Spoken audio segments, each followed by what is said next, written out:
My name is Missy Deibler, part of a 4-generation family who volunteers at UPMC Lititz.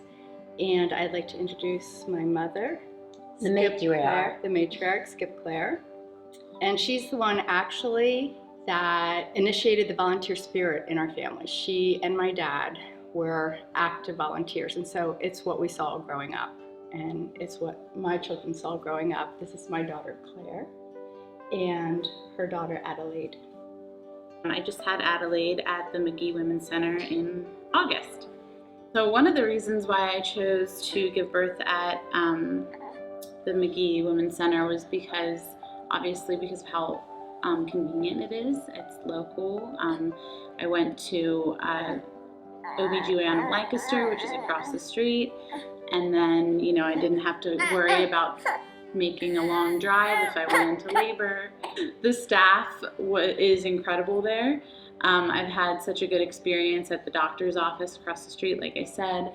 My doctors are amazing. And I was there when I had my son 5 years ago, so I knew it was a no-brainer for me to go back. I had 2 highly skilled doctors, Dr. Livingston and Dr. Syed.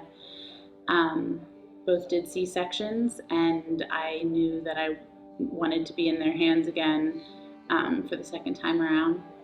And I had an excellent experience with all the staff.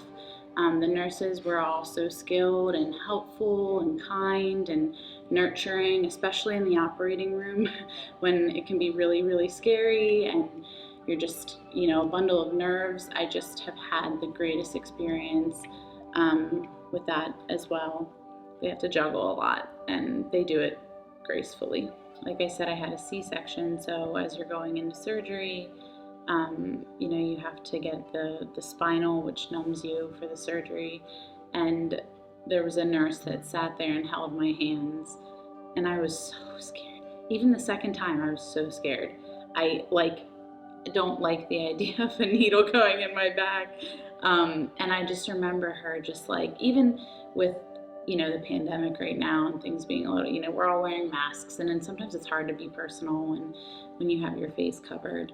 But I just remember her making that connection with me and making sure that I was okay. It meant a lot. I'm also very hormonal. Sorry. Yeah, can't say enough good things.